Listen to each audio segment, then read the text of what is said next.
Section 1. You will hear a woman telephoning a tourist office to ask about free activities. First, you have some time to look at questions 1 to 6.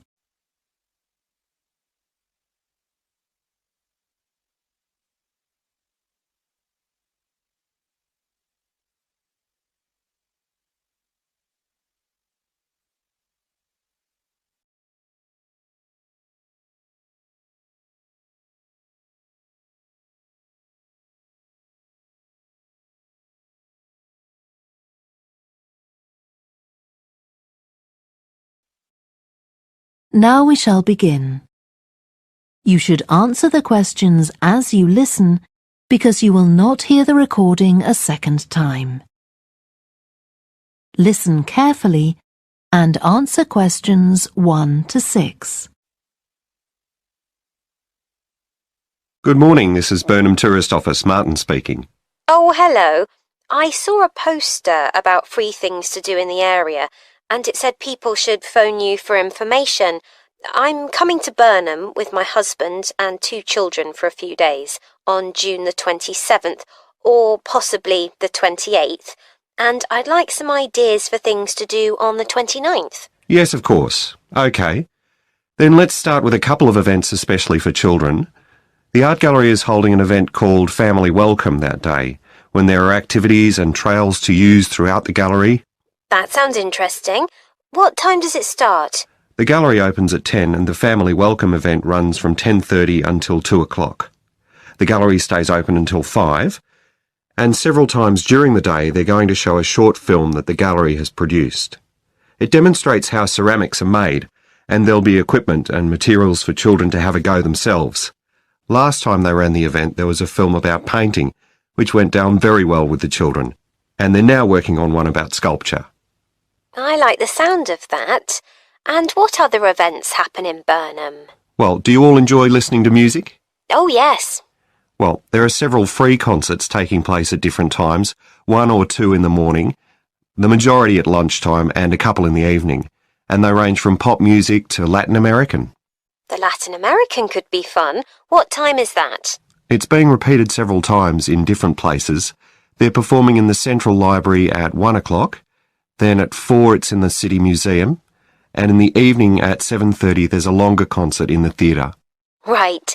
I'll suggest that to the rest of the family. Something else you might be interested in is the boat race along the river.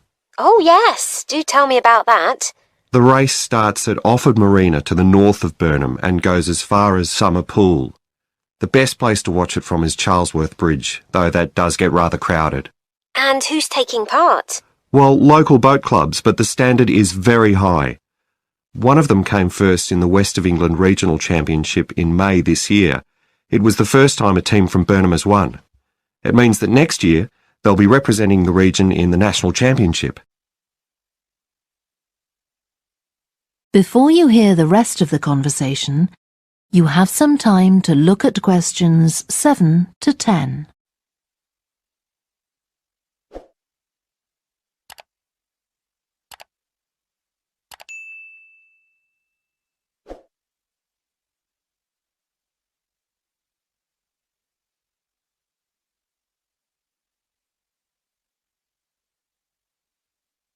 Now listen and answer questions 7 to 10. Now, I've heard something about Paxton Nature Reserve. It's a good place for spotting unusual birds, isn't it? That's right, throughout the year. There is a lake there as well as a river, and they provide a very attractive habitat, so it's a good idea to bring binoculars if you have them. And just at the moment you can see various flowers that are pretty unusual. The soil at Paxton isn't very common. They're looking good right now. Right. My husband will be particularly interested in that. And there's going to be a talk and slideshow about mushrooms, and you'll be able to go out and pick some afterwards and study the different varieties. Uh-huh. And is it possible for children to swim in the river? Yes, part of it has been fenced off to make it safe for children to swim in. It's very shallow and there's a lifeguard on duty whenever it's open. The lake is too deep, so swimming isn't allowed there. OK, we must remember to bring their swimming things in case we go to Paxton. How long does it take to get there by car from Burnham? About 20 minutes, but parking is very limited, so it's usually much easier to go by bus, and it takes about the same time. Right. Well, I'll discuss the options with the rest of the family. Thanks very much for all your help. You're welcome. Goodbye. Bye. That is the end of section 1. You now have half a minute to check your answers.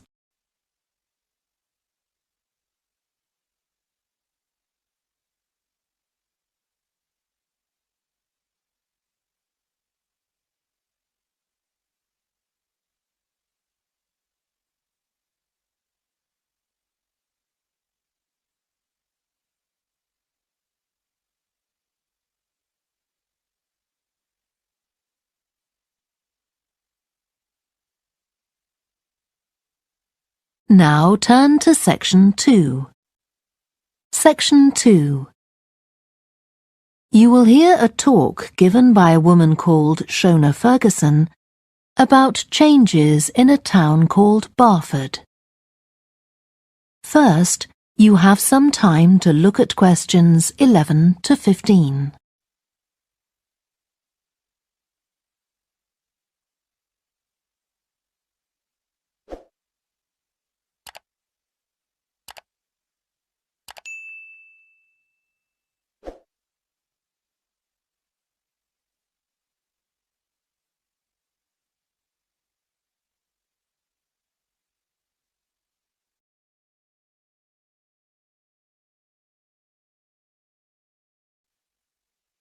Now listen carefully and answer questions 11 to 15.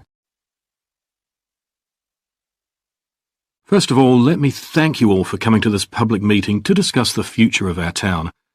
Our first speaker is Shona Ferguson from Barford Town Council. Shona. Thank you. First, I'll briefly give you some background information. Then I'll be asking you for your comments on developments in the town. Well, as you don't need me to tell you, Barford has changed a great deal in the last 50 years. These are some of the main changes. 50 years ago, buses linked virtually every part of the town and the neighbouring towns and villages. Most people used them frequently, but not now, because the bus companies concentrate on just the routes that attract most passengers. So parts of the town are no longer served by buses. Even replacing old, uncomfortable buses with smart new ones has had little impact on passenger numbers. It's sometimes said that bus fares are too high, but in relation to average incomes, fares are not much higher than they were 50 years ago. Changes in the road network are affecting the town. The centre was recently closed to traffic on a trial basis, making it much safer for pedestrians. The impact of this is being measured. The new cycle paths separating bikes from cars in most main roads are being used far more than was expected, reducing traffic and improving air quality. And although the council's attempts to have a bypass constructed have failed, we haven't given up hope of persuading the government to change its mind. Shopping in the town centre has changed over the years. Many of us can remember when the town was crowded with people going shopping. Numbers have been falling for several years, despite efforts to attract shoppers, for instance by opening new car parks. Some people combine shopping with visits to the town's restaurants and cafes. Most shops are small independent stores, which is good, but many people prefer to use supermarkets and department stores in nearby large towns, as there are so few well-known chain stores here. Turning now to medical facilities. The town is served by family doctors in several medical practices, fewer than 50 years ago, but each catering for far more patients. Our hospital closed 15 years ago, which means journeys to other towns are unavoidable. On the other hand, there are more dentists than there used to be. Employment patterns have changed along with almost everything else.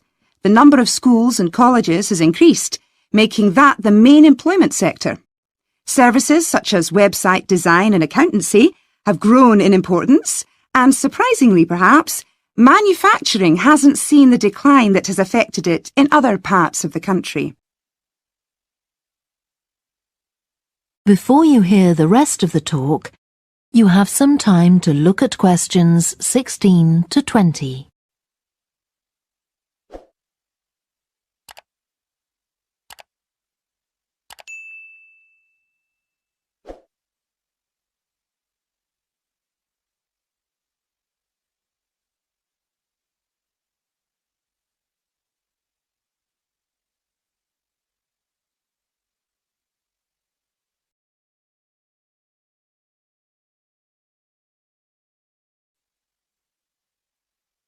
Now listen and answer questions 16 to 20.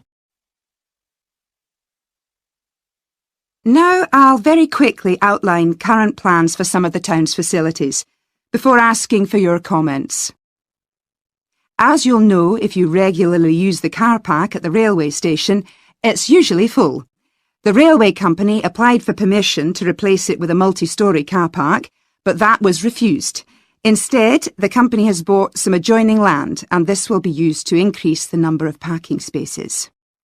The Grand, the old cinema in the High Street, will close at the end of the year and reopen on a different site. You've probably seen the building under construction. The plan is to have 3 screens with fewer seats rather than just the one large auditorium in the old cinema. I expect many of you shop in the indoor market. It's become more and more shabby looking, and because of fears about safety, it was threatened with demolition. The good news is that it will close for 6 weeks to be made safe and redecorated, and the improved building will open in July. Lots of people use the library, including school and college students who go there to study. The council has managed to secure funding to keep the library open later into the evening, twice a week. We would like to enlarge the building in the not-too-distant future, but this is by no means definite. There's no limit on access to the nature reserve on the edge of town, and this will continue to be the case. What will change, though, is that the council will no longer be in charge of the area. Instead, it will become the responsibility of a national body that administers most nature reserves in the country. OK, now let me ask you if you have... That is the end of section 2. You now have half a minute to check your answers.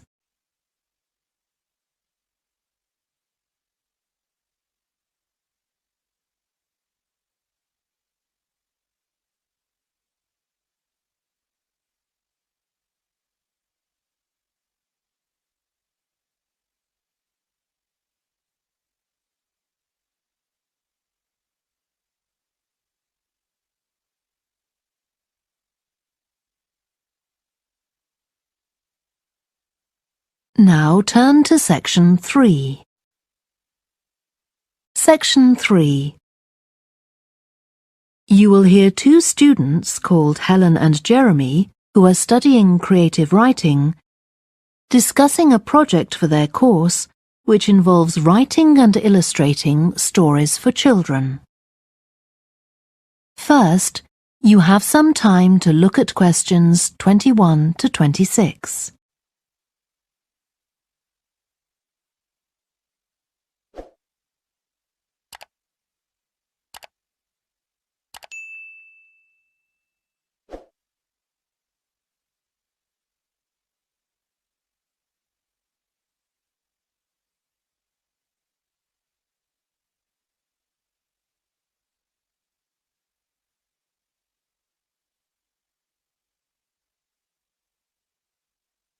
Now listen carefully and answer questions 21 to 26. Hello, Helen. Sorry I'm late. Hi, Jeremy, no problem.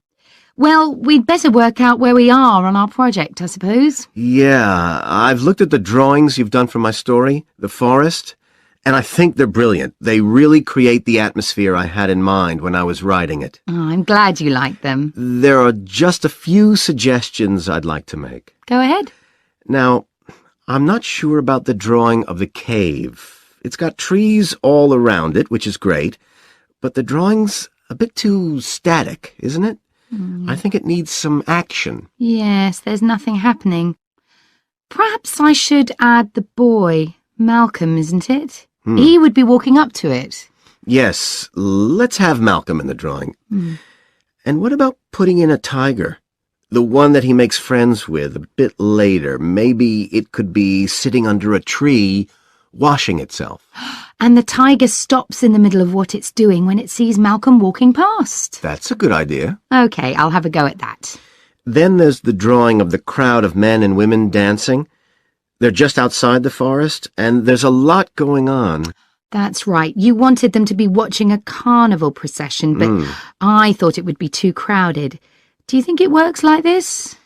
Yes, I like what you've done. The only thing is, could you add Malcolm to it without changing what's already there? What about having him sitting on the tree trunk on the right of the picture? Yes, that would be fine. And do you want him watching the other people? No, he's been left out of all the fun, so I'd like him to be crying. That'll contrast nicely with the next picture where he's laughing at the clowns in the carnival. Right, I'll do that. And then the drawing of the people ice skating in the forest. I wasn't too happy with that one. Because they're supposed to be skating on grass, aren't they? That's right, and it's frozen over. At the moment, it doesn't look quite right.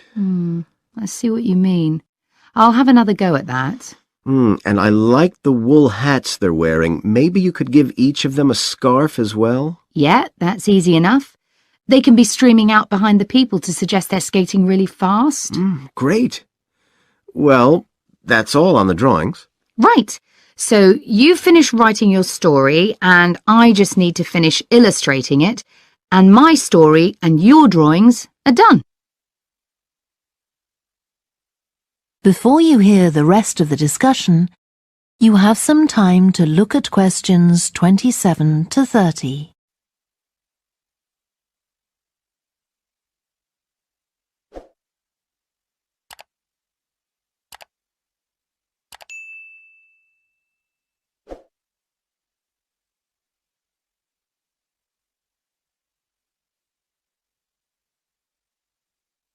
Now listen and answer questions 27 to 30. So the next thing is to decide what exactly we need to write about in the report that goes with the stories and how we're going to divide the work. Right, Helen. What do you think about including a section on how we planned the project as a whole, Jeremy? That's probably quite important. Yeah, well, you've had most of the good ideas so far. How do you feel about drafting something? Then we can go through it together and discuss it. OK, that seems reasonable. And I could include something on how we came up with the ideas for our two stories, couldn't I? Well, I've started writing something about that, so why don't you do the same and we can include the two things? Right. So what about our interpretation of the stories? Do we need to write about what we think they show, like the value of helping other people or that sort of thing? That's going to come up later, isn't it? I think everyone in the class is going to read each other's stories and come up with their own interpretations, which we're going to discuss. Oh, I missed that. So it isn't going to be part of the report at all? No. But we need to write about the illustrations because they're an essential element of children's experience of reading the stories. It's probably easiest for you to write that section, as you know more about drawing than I do. Maybe, but I find it quite hard to write about. I'd be happier if you did it. Okay. So when do you think we can get this ready? That is the end of section 3. You now have half a minute to check your answers.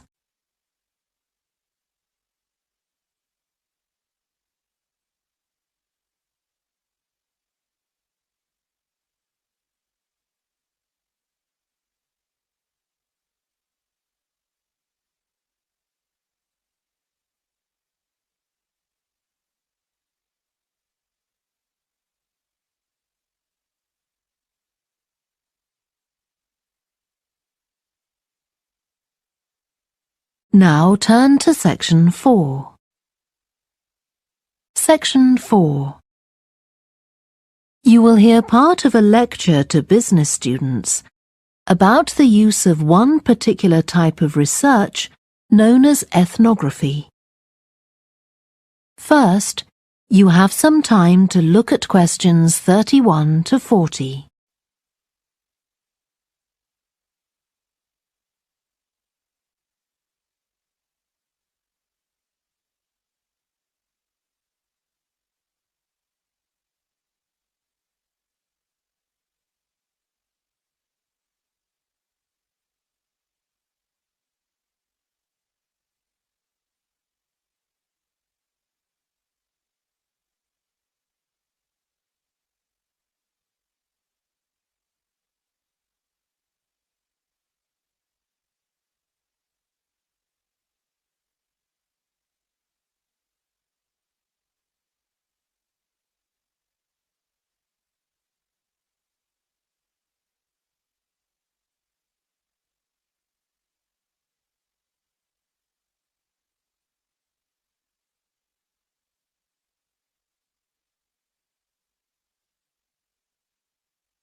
Now listen carefully and answer questions 31 to 40. So, what I'm going to talk about to you today is something called ethnography. This is a type of research aimed at exploring the way human cultures work. It was first developed for use in anthropology, and it's also been used in sociology and communication studies. So, what's it got to do with business, you may ask? Well, businesses are finding that ethnography can offer them deeper insight into the possible needs of customers, either present or future, as well as providing valuable information about their attitudes towards existing products. And ethnography can also help companies to design new products or services that customers really want. Let's look at some examples of how ethnographic research works in business. One team of researchers did a project for a company manufacturing kitchen equipment. They watched how cooks used measuring cups to measure out things like sugar and flour. They saw that the cooks had to check and recheck the contents because although the measuring cups had numbers inside them, the cooks couldn't see these easily. So a new design of cup was developed to overcome this problem, and it was a top seller. Another team of ethnographic researchers looked at how cell phones were used in Uganda, in Africa. They found that people who didn't have their own phones could pay to use the phones of local entrepreneurs.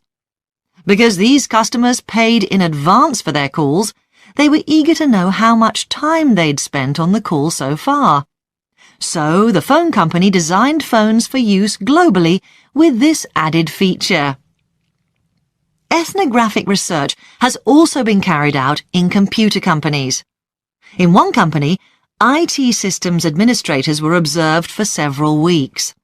It was found that a large amount of their work involved communicating with colleagues in order to solve problems, but that they didn't have a standard way of exchanging information from spreadsheets and so on.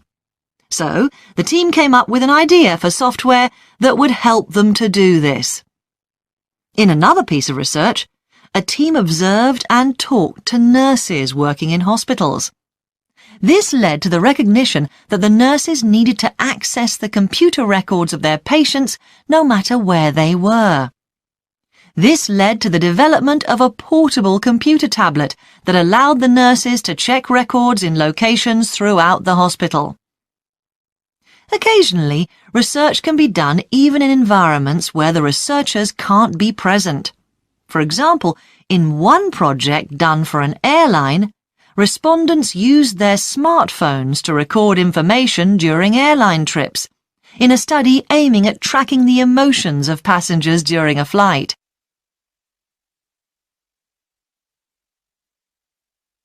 So, what makes studies like these different from ordinary research? Let's look at some of the general principles behind ethnographic research in business. First of all, The researcher has to be completely open-minded. He or she hasn't thought up a hypothesis to be tested, as is the case in other types of research. Instead, they wait for the participants in the research to inform them. As far as choosing the participants themselves is concerned, that's not really all that different from ordinary research. The criteria according to which the participants are chosen may be something as simple as the age bracket they fall into, or the researchers may select them according to their income, or they might try to find a set of people who all use a particular product, for example. But it's absolutely crucial to recruit the right people as participants. As well as the criteria I've mentioned, they have to be comfortable talking about themselves and being watched as they go about their activities. Actually, most researchers say that people open up pretty easily, maybe because they're often in their own home or workplace. So, what makes this type of research special is that it's not just a matter of sending a questionnaire to the participants. Instead, the research is usually based on first-hand observation of what they are doing at the time. But that doesn't mean that the researcher never talks to the participants. However, unlike in traditional research, in this case, it's the participant rather than the researchers who decides what direction the interview will follow. This means that there's less likelihood of the researcher imposing his or her own ideas on the participant. But after they've said goodbye to their participants and got back to their office, the researcher's work isn't finished. Most researchers estimate that 70 to 80% of their time is spent not on the collecting of data, but on its analysis, looking at photos, listening to recordings and transcribing them, and so on. The researchers may end up with hundreds of pages of notes. And to determine what's significant, they don't focus on the sensational things or the unusual things. Instead, they try to identify a pattern of some sort in all this data and to discern the meaning behind it. This can result in some compelling insights that can, in turn, feed back to the whole design process.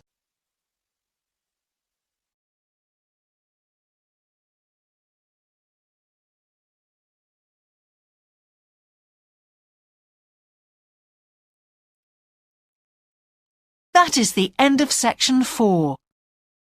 You now have half a minute to check your answers.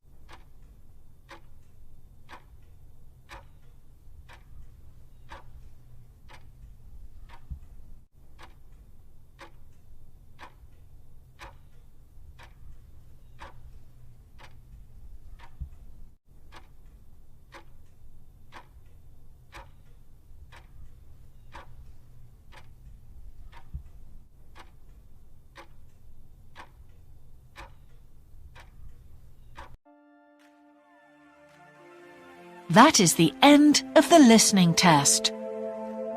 In the IELTS test, you would now have 10 minutes to transfer your answers to the answer sheet.